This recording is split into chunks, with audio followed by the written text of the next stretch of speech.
apakah sah orang bertato sholat? Sah. Gimana cara kami mencari video Ustadz di YouTube? Tulis di situ Somad Tato. Dapat. Tadi sore ada perempuan nanya, tak tahu entah dari mana. Ada yang menyarankan saya nanya sama Ustadz tentang menyambung bulu mata. Setahu saya dulu di kampung yang disambung tuh galah untuk juluk jambu. Sekarang bulu mata disambung. La ilaha illallah. Saya bilang itu sudah saya bahas dulu di masjid PMC. Gimana nyari videonya Pak Ustadz? Tulis di YouTube Somad Tato. Karena di situ ada pembahasan 5 tentang perempuan tukang buat tato, minta buatkan tato, mencabut bulu mata, alis mata, kemudian mencukur, mencabut, merapikan segala macam, menjarangkan gigi dan merubah ciptaan Allah. Ada videonya. Share bagi ke kawan-kawan. Orang yang sudah bertato, maka kalau dia tobat tak perlu dia setrika tatunya. Biarkan aja. Salatnya sah, wuduknya sah. Karena tato tak menghalangi, tidak najis. Ada tatunya gambar ular kobra. Biarkan aja. Ini tak diambilnya setrika. Mau belok-beloklah ular tadi. Biarkan aja. Tapi ada mazhab yang mengatakan tato itu najis. Mazhab Syafi'i. Ceritanya begini. Cara membuat tato itu, dilobangi kulit itu, setelah berlobang dimasukkan kahal. Kahal itu celah yang dipakai, dimasukkan kahal. Ketika itu membekulah darah. Nah, itu yang disebut najis. Adapun setelah bersih dia tak perlu, biarkan saja. Jadi kalau ada preman masuk jadi imam bertato, biar aja. Imam di Jepang itu tato semua, karena mantan Yakuza. Yakuza itu semua tato, dari sini saja bertato semua. Yakuza. Allahu Akbar, Bismillahirrahmanirrahim. Buat tato imam Yakuza, ada video imam Yakuza bertato, tapi bacaannya mantap. Udahlah bertato, tak pula lantap bacaan. Karena orang tua berkata air wudhu tak masuk, air wudhu masuk. Yang tak masuk air wudhu kutek, tak masuk. Atau alat pencelup rambut yang dari plastik, tak masuk. Tapi kalau dia macam inai, henna, black henna, tak apa-apa. Kuku potong pendek. Karena kalau kuku panjang, tak masuk itu air ke balik kuku. Apalagi bertelur pula cacing di sini. Membuat bakwan deh. Saya makan bakwan tuh hati-hati. Pori-pori tangan tubuh, padahal niat hati saya ingin sholat dan tobat. Saudaraku yang sudah buat tato, kalian tobat saya, sholat diterima. Dengar videonya baik-baik. Kalau mau lengkapnya Somad Tato, enter. Adapun yang mau buat tato, jangan kalian buat tato. Ustadz dulu pernah buat tato. Dulu waktu kecil ada kami buat waktu kecil. Ingin mirip Rano Karno. Dulu kecil-kecil.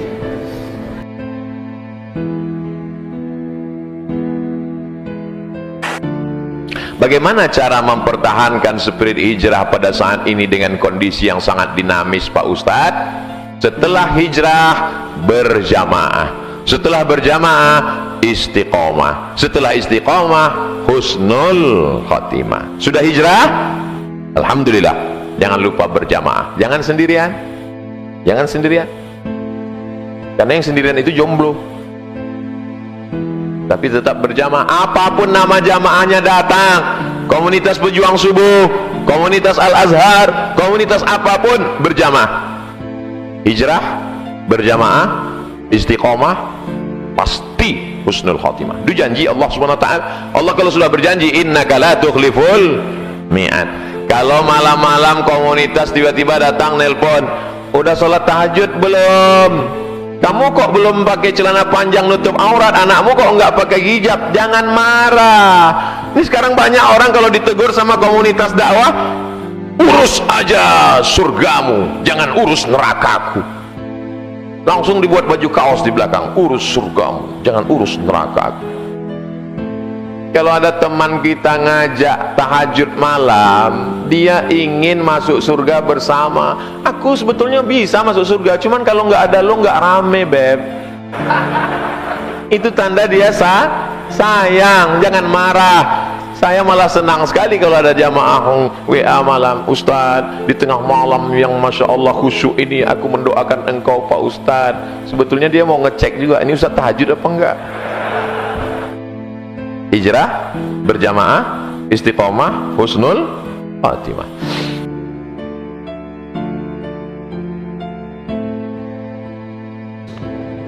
Dalam waktu salat saya berusaha sekuat mungkin untuk khusyuk, tapi ada saja yang membuat saya tidak khusyuk.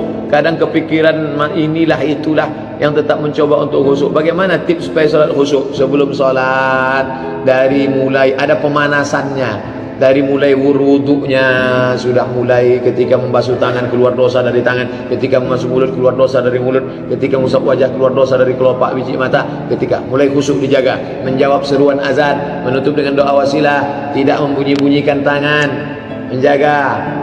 Nabi marah, habis itu jaga kekhusyukan hati, masuk ke dalam masjid, baca doa, Allah maftah li abwaaba rahmatik, baca qul a'udzu birabbin nas, lalu fokus, kata Allahu akbar. Allahu akbar kabira. Connect antara mulut dengan hati, pahami apa yang dibaca. Saya tak menyuruh menghafal terjemah, payah, yang penting paham saja. Allahu akbar kabira walhamdulillah katsira. Connect antara mulut dengan hati. Ketika udah agak-agak lari-lari, balikkan lagi. Allahu akbar kabira. Dengar hamsah, agak-agak didengar telinga. Allahu akbar kabira walhamdulillah katsira wa subhanallahi bukratan wa asila wajhatu wajhiya alladhi fatara as-samawati wal arda hanifa musliman wa ma'ana minal musyrikin inna salati wa nusuki wa mahyaya wa mamati. Fokus. Apakah orang khusyuk itu kehilangan kesadaran? Kalau ada yang mengaku dia khusyuk sudah kehilangan kesadaran, tadi tiba-tiba aku sholat tak nampak aku lagi tiang-tiang ini, aku sudah berada di Sidratul Muntaha. Bohong. Berarti dia lebih hebat daripada Nabi Muhammad SAW. Sedangkan Nabi masih sadar apa yang terjadi. Sedangkan sahabat Nabi yang disebut radhiyallahu an masih sadar bahwa Nabi buka sendal di depan. Sahabat Nabi masih sadar bahwa Nabi datang, mereka pukul tangan. Mereka pukul tangan karena Nabi datang. Mereka minta Abu Bakar supaya mundur ke belakang. Mereka sadar apa yang terjadi. Mereka melek, bukan mereka kehilangan kesadaran.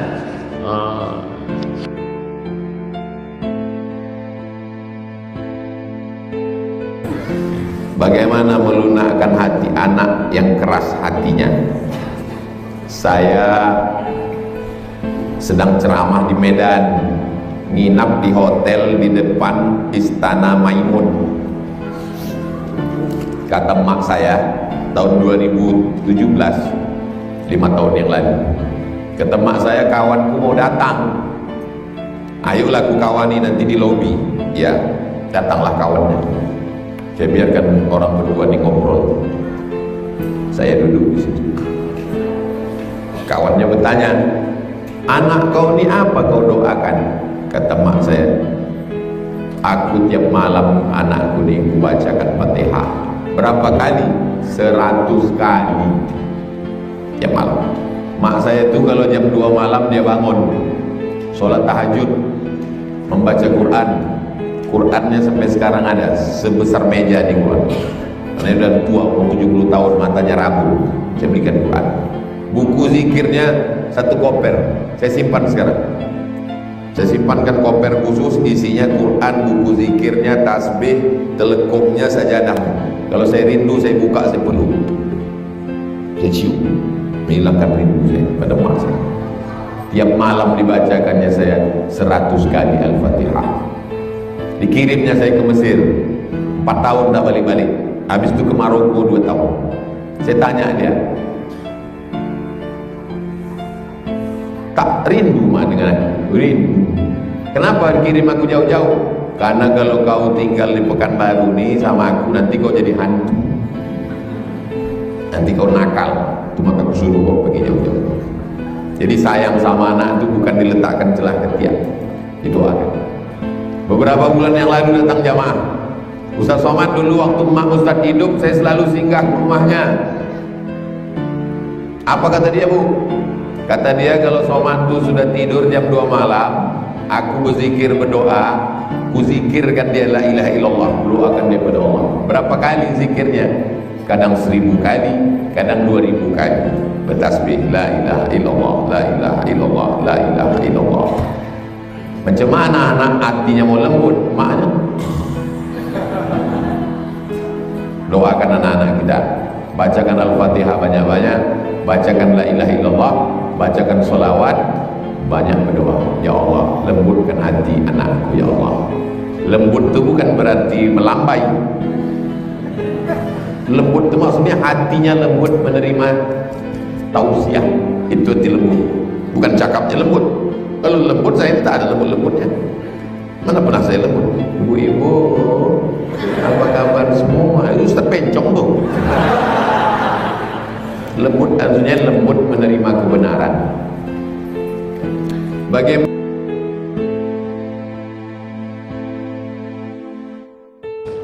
jelaskan perbedaan antara kitab Taurat, Injil, Quran dan persamaannya. Sama-sama wahyu dari Allah, sama-sama berisikan wahyu dari Allah, sama-sama mengajarkan. Ada 3 titik persamaan Injil, Taurat, Al-Quran. Pertama, meyakini ada Allah. Kedua, meyakini ada Nabi. Ketiga, meyakini ada hari kiamat. Itu titik persamaan kita. Sedangkan orang Hindu tidak meyakini ada Nabi, karena kata Brahma Nabi tak ada. Sedangkan orang Hindu, Buddha tidak meyakini ada kiamat. Makanya mereka tidak ada neraka, tidak ada surga. Lalu yang bagaimana cara menebus dosanya? Reinkarnasi. Ruh Abdul Somad kalau dia sekarang jahat, nauzubillah, nanti rohnya bagaimana cara mengazab rohnya? Neraka tak ada, masuk ke dalam monyet, masuk ke dalam kucing, masuk ke dalam babi. Reinkarnasi dalam Islam tak ada. Dalam Islam tak ada reinkarnasi. Abdul Somad ruhnya tidak akan masuk kemana-mana. Ruhnya akan menunggu di alam barzah. Habis itu hari kiamat, ruh masuk lagi ke dalam jasad, jasad hidup lagi, lalu kemudian pengadilan, masuk surga atau masuk neraka.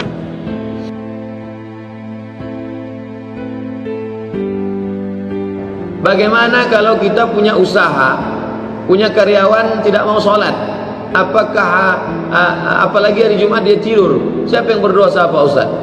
Pimpinan perusahaan punya karyawan, buatkan pengajian. Saya berapa kali menghadiri pengajian-pengajian di perusahaan-perusahaan. Dudukkan bersama, sampaikan hadis, undang Dr. Muhardi Muhammad Saleh, Ustaz Mustafa Umar, Ustaz Hasbullah, Ustaz Zulhendri Rais, sampaikan tentang hadis-hadis man taraka salatal jumu'ati. Siapa yang meninggalkan salat Jumat 3 maratin 3 kali berturut-turut tahawunan, tidak ada uzur syar'i karena menyepelekan, tawa Allahu ala qalbi, Allah mengunci pintu hatinya. Tuh, kalau dia dikasih surat peringatan, SPT, peringatan tingkat 1, tak juga berubah 2, tidak, apa boleh buat? Kamu harus berangkat dari sini karena saya bertanggung jawab di hadapan Allah SWT.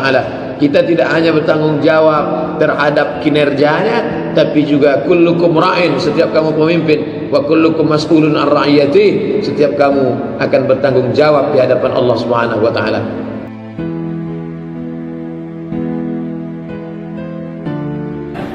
Tolong jelaskan apa itu manhaj. Manhaj adalah cara, metode. Manhaj salaf, cara salaf menyikapi ayat-ayat mutasyabihat, cara salaf dalam menjalani hidup.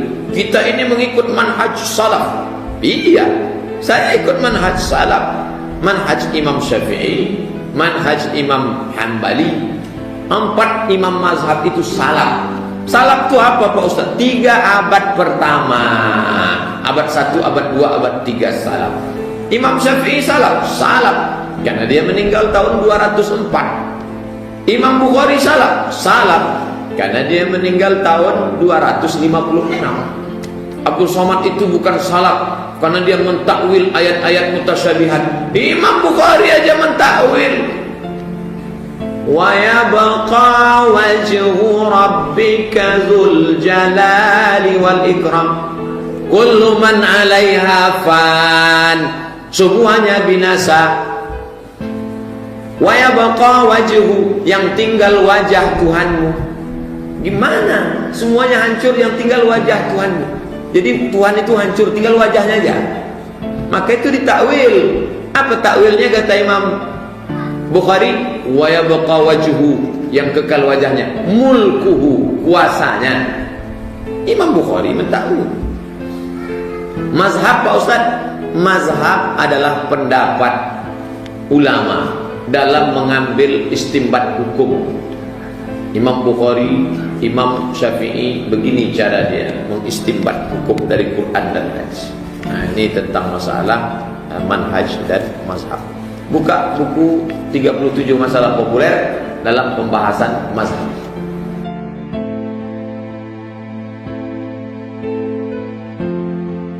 Saya dengar ceramah Ustadz Abu Hamzah Yusuf, kata beliau, Syekh Abdul Aziz bin Bas memfatwakan kalau foto, video itu sama dengan gambar dan itu tidak diperbolehkan. Bagaimana menurut Ustadz? Ulama Saudi Arabia itu Syekh bin Bas, Syekh Albani mengatakan foto itu sama dengan patung, maka tak boleh menempel foto di kamar. Pendapat pertama. Pendapat yang kedua, Syekh Yusuf Al-Qardawi, Syekh Mutawalli Asy-Sya'rawi, Syekh Bahyat Al-Muti'i dari Mesir mengatakan foto itu tak sama dengan patung. Karena kalau patung itu dicetak, dibentuk, dipahat, diukir, sedangkan foto adalah alat yang menahan cahaya pada waktu tertentu. Saya tahan cahaya, cerek, tak sama dengan patung. Oleh sebab itu kelompok ini mengatakan foto tak sama dengan patung. Nah, pilihlah. Saya condong yang mengatakan sama. Cabutlah foto-foto di kamar tu, bakar semuanya. Memang udah lama mau saya bakar, Pak Ustaz. Apalagi foto bini saya ini. Kalau yang ini enggak. Bedakan antara hukum foto dengan hukum pose. Bagi kelompok ini foto tak sama dengan patung, tapi tak semua pose. Ini pose dia di kolam renang, pose anak-anak gadis yang memposting foto di FB itu banyak tak betul. Kalau kalian memposting foto di FB, itu sama dengan artinya foto itu sudah dimiliki oleh seluruh orang di dunia. Foto anak gadis, foto macam-macam posenya di situ. Hati-hati.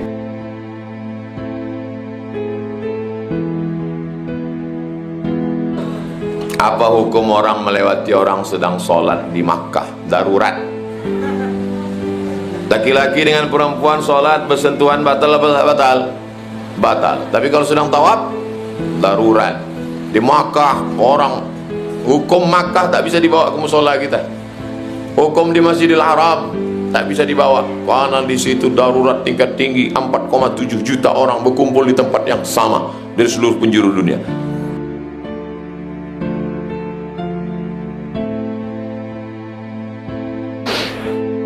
Apakah sah solat kita ketika sujud wadah kita terhalang mukena?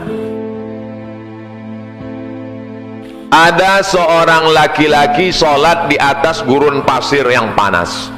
Ketika mau sujud, dia ambil ujung jubahnya, ujung jubah, dia letakkan di ujung, dia pun sujud di atas. Allahu Akbar. Sekarang saya balik bertanya, apakah sah solat orang yang di atas gurun pasir tadi? Sah, menggunakan kain yang melekat di tubuhnya dengan syarat tidak terbuka aurat. Jangan gara-gara tarik kain lutut terbuka, karena syarat sah solat adalah menutup aurat. Jadi kalau ada orang ujung mukenanya kena, bagaimana kalau orang solat lalu begini menempel? Solatnya sah tapi kurang afdal. Yang afdal itu adalah 7 anggota tubuh menempel: ujung kaki, ujung tangan, ujung lutut, ujung kaki, ujung tangan, ujung lutut, ujung kening. 7 menempel. Oh, nggak sah Pak Ustaz kalau tertutup. Jadi kalau tertutup kening nggak sah, berarti nggak sah lah orang yang sholat pakai kaos kaki, orang sholat pakai kaos tangan. Jadi cerita sah dan tak sah. Tapi kalau mau afdal maka mengena kening ke lantai. 7 rukun sholat. Jangan mentang-mentang pemimpin orang hebat pas sujud Allahu Akbar ditempelkan kening ke dinding. Sehebat apapun engkau kalau sudah masuk masjid dari kata sajadah sujud. Saya kalau mau sholat saya geser ke atas. Allahu Akbar. Tapi enggak pula saya geser-geserkan biar hitam. Yang sudah hitam jangan resah. Jangan. Yang sudah hitam biarkan aja, jangan sampai ribut lalu kemudian pergi ini untuk glowing gimana, biarkan aja, tapi jangan dipaksa untuk menjadi seperti itu.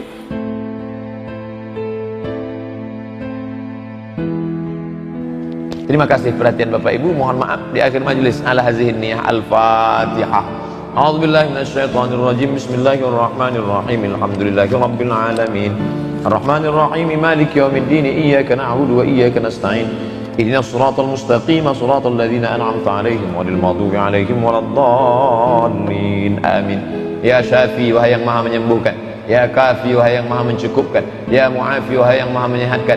Ishfi mardana, sembuhkan saudara kami yang sedang sakit. Syifaan ajilan, kesembuhan yang segera datang. La yughadiru saqaman, yang tidak akan membuat penyakit kambuh untuk selamanya. Allahumma in kana rizquna fis sama'i fa anzilhu, kalau rezeki kami itu di langit turunkan ya Allah.